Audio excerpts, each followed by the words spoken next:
Hello friends, ಎಲ್ರಿಗೂ ಸ್ವಾಗತ. ಇದು ನಮ್ಮ ಇವತ್ತಿನ ಪ್ರಾಪರ್ಟಿ. ನೀವೇನು ನೋಡ್ತಾ ಇದ್ದೀರಲ್ಲ 2030 ಡೈಮೆನ್ಷನ್ನ ನಾರ್ತ್ ಫೇಸಿಂಗ್ BDA ಪ್ರಾಪರ್ಟಿ ಆಗಿರುತ್ತೆ. Sir Vishweshwara layout.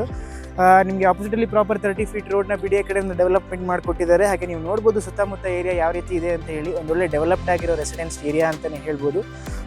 School, colleges, hospitals ಅಂತ ಹೇಳೋದಾದರೆ national public school near by ಅಲ್ಲಿದೆ, ನ್ಯಾಷನಲ್ ಪಬ್ಲಿಕ್ ಕಾಲೇಜ್ ಇದೆ, ತುಂಬ ಮಲ್ಟಿ ಸ್ಪೆಷಾಲಿಟಿ ಹಾಸ್ಪಿಟಲ್ಗಳು ತುಂಬ ನಿಯರ್ ಬೈ ಅಲ್ಲೇ ಇರುವಂಥದ್ದು. ಹಾಗೆ ಕಮ್ಯೂಟ್ ಮಾಡೋದಕ್ಕೆ ಬಸ್ ಸ್ಟಾಪ್ಸು, ಮೆಟ್ರೋ ಸ್ಟೇಷನ್ಸು, ಹಾಗೆ ರೈಲ್ವೆ ಸ್ಟೇಷನ್ ಅಂತ ಹೇಳೋದಾದರೆ ಶಿರ್ಕೆ ಮತ್ತು ಸೊನ್ನೆನಹಳ್ಳಿ ಬಸ್ ಸ್ಟಾಪು ಜಸ್ಟ್ ಒಂದು ವಿತಿನ್ ಕಿಲೋಮೀಟರ್ ರೇಡಿಯಸಲ್ಲಿದೆ. ಹಾಗೆ ನಿಮಗೆ ಮೆಟ್ರೋ ಸ್ಟೇಷನ್ ಜಸ್ಟ್ ಒಂದು 12 to 15 ಮಿನಿಟ್ಸ್ ಡ್ರೈವ್ ಅಂತಲೇ ಹೇಳ್ಬೋದು. ಹಾಗೆ ಕೆಂಗೇರಿ ರೈಲ್ವೆ ಸ್ಟೇಷನ್ ನಿಮಗೆ ಒಂದು 20 ಮಿನಿಟ್ಸ್ ಡ್ರೈವ್ ಅಂತಲೇ ಹೇಳ್ಬೋದು. ಕಮ್ಯೂಟ್ ಮಾಡೋದಕ್ಕೆ ಯಾವುದೇ ರೀತಿ ತೊಂದರೆ ಇಲ್ಲ. ಈ ಪ್ರಾಪರ್ಟಿಯ ಮೇನ್ ವಿಚಾರಕ್ಕೆ ಪ್ರೈಸಿಂಗ್ ಬರೋದಾದರೆ 78 lakhs ಸ್ಲೈಟ್ಲಿ ನೆಗೋಷಿಯಬಲ್ ಹೇಳ್ತಾರೆ. ಇಂಟ್ರೆಸ್ಟ್ ಇರೋರು ದಯವಿಟ್ಟು ಕೆಳಗಡೆ ಕೊಟ್ಟಿರೋ ಕಾಂಟ್ಯಾಕ್ಟ್ ನಮಗೆ ಕಾಲ್ ಮಾಡಿ. ನಿಮಗೆ ಯಾವುದೇ ಥರ ಪ್ರಾಪರ್ಟೀಸ್ ಬೇಕು ಅಂದರೂ ನಮ್ಮ ರಾಘವೇಂದ್ರ ಎಸ್ಟೇಟ್ಸ್ನ ಕಾಂಟ್ಯಾಕ್ಟ್ ಮಾಡಿ. ಎಲ್ರಿಗೂ ಧನ್ಯವಾದ.